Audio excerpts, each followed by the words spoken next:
Welcome to the Deep Dive. We pull insights from complex sources so you don't have to. Today, we're getting into something really important and, honestly, often quite tough for a lot of people. Reproductive wellness and fertility challenges. It's often this journey, isn't it? Looking for support, for new ways forward. People really explore everything. And our source material today gives us, well, incredibly detailed look at one complementary path people explore, acupuncture. We're going to really unpack the specific ways it's thought to help with certain issues, things like endometriosis, maybe poor egg quality, thin uterine lining, and even helping prevent early miscarriage. Yeah, and what's really interesting here is how the research tries to move beyond just saying acupuncture works. It actually digs into the how, the biological levers it might be pulling. Understanding those physiological mechanisms is key, and that's what our source does so well. Exactly why we wanted to dive in. So, our mission today, uncover those key insights, maybe some surprising facts about how acupuncture actually interacts with the body's systems to potentially improve fertility. Okay, let's unpack this. Let's jump right in with endometriosis. It's such a tough one for so many.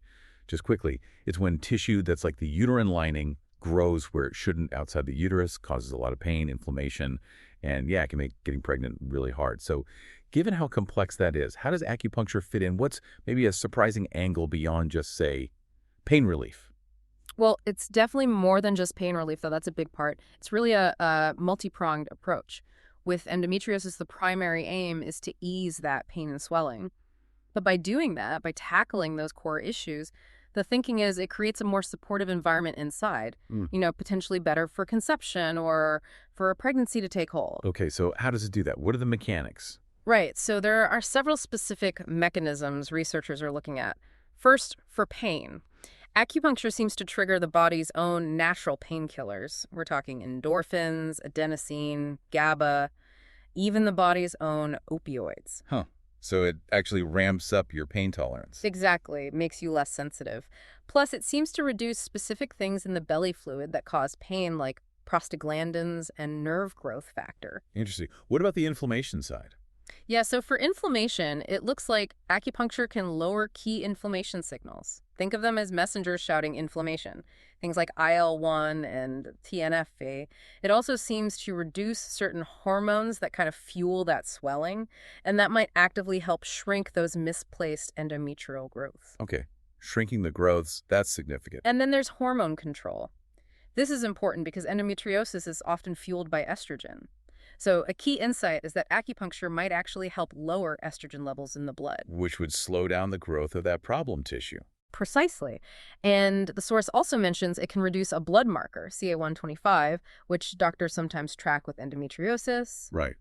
Anything else? Couple more things. It seems to have an effect on the immune system, too. It might strengthen certain immune cells, like natural killer cells, helping the body manage things correctly. But it also seems to balance out an overactive immune system. Ah, so it stops it from potentially attacking healthy tissue by mistake. That's the idea. And finally, blood flow. Improving circulation down there in the pelvic area might help prevent new tissue growth and just create a healthier space overall. Wow, okay. That's a lot of different pathways. Is one considered, like, the main driver, or is it really all of them working together? Because it sounds less like just treating symptoms and more like rebalancing things. I think that's a good way to put it. It seems to be the synergistic effect. While any single mechanism is helpful, the real power might be in how acupuncture influences multiple systems at once. But it's important to add, as the source points out, while these benefits for symptoms and well-being look promising, the direct link to improved fertility specifically for endometriosis, well, that still needs more large-scale study. Right, okay. Important nuance. So moving on. Our source also looks at two other really crucial fertility factors. Yeah. Poor egg quality and a thin uterine lining. These are big pieces of the puzzle, right? Poor egg quality means eggs maybe aren't as viable, sometimes due to age or other things, and a thin lining makes it super tough for an embryo to implant. What did our deep dive uncover here? How might acupuncture help with these issues? Well, for both of these, the sort of core idea is that acupuncture seems to help by improving blood flow and just generally creating better conditions right there in the ovaries and the uterus. Okay, let's break that down. Poor egg quality first. So, for egg quality, the main mechanism seems to be boosting the blood supply to the ovaries. It appears to ease resistance in those blood vessels. And better blood flow means? Better nourishment for the developing eggs. Potentially better hormone balance, too, which could improve ovulation. Ah, okay, so the knock-on effect could be maybe more high-quality embryos. That's the potential benefit, yes. Yep. And maybe helping counteract some age-related decline in egg health. Interesting. Now, what about the thin uterine lining? That's about implantation, right? Exactly. And here, acupuncture seems to have a few key effects, according to the research. First, it can help thicken the lining and improve blood flow to it.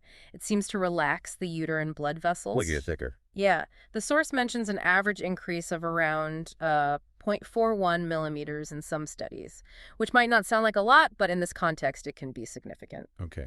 What else can... Second, it seems to help with building new blood vessels and just making the uterus more receptive, more ready. It might activate certain growth signals for those new vessels. It could also help raise estrogen, which is needed for lining growth. And it boosts certain markers, things like LIF, OPN, VEGF, that essentially make the uterus lining stickier for the embryo, like molecular Velcro. Molecular Velcro, I like that. Yeah. And finally, it might help improve the actual structure and pattern of the lining, making it healthier, encouraging more glandular tissue, which helps with natural hormone release for repair. So, if I'm understanding this, for someone doing IVF, say, these aren't just tiny tweaks. They sound like they could genuinely optimize the chances. What does that translate to for implantation rates? That's the goal.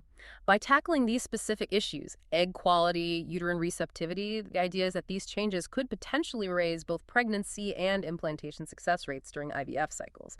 That's a huge outcome people are hoping for.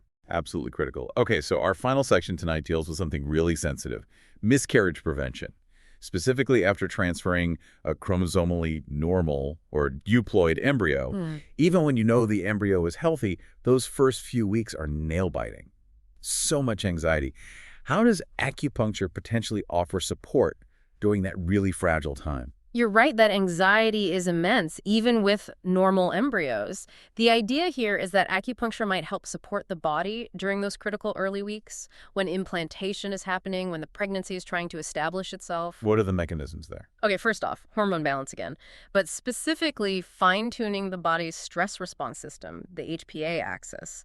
This could help maintain good levels of progesterone and estrogen, vital for keeping the pregnancy, while also lowering stress hormones like cortisol, which could cause problems if they're too high. Right, managing the stress response. Which leads right into the second point, actually reducing stress itself. Acupuncture is known to trigger the release of feel-good chemicals, endorphins again, but also dopamine, serotonin. Calming the system down. Exactly, calming the body and mind. And a calmer system generally means the hormone systems work better, which directly supports the pregnancy. Makes sense. What else? Third, back to blood flow.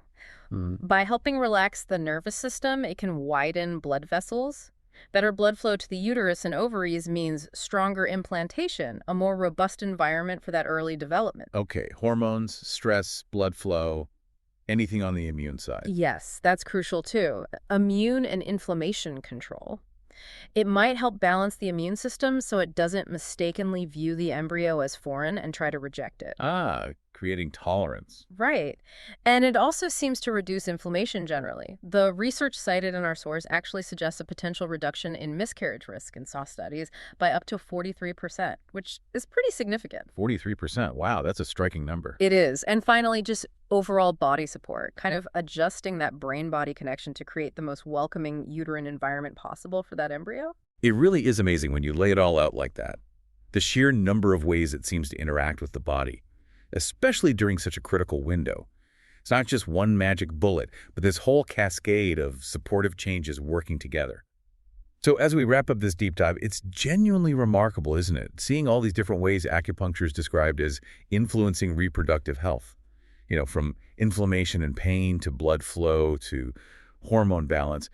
It really seems like a systemic approach. It highlights how interconnected everything is. Absolutely. And if you connect that to the bigger picture, it really does reinforce this idea that acupuncture seems to work by sort of nudging the body's own intricate systems, supporting its natural ability to heal and regulate. Rather than just masking a symptom. Exactly. It underscores the body's amazing capacity for self-correction, for finding balance. Which I guess leaves us, and you listening, with a question to mull over. How much more is there still to learn about just how interconnected our bodies really are?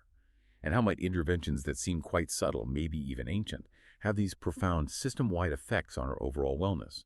Something to think about.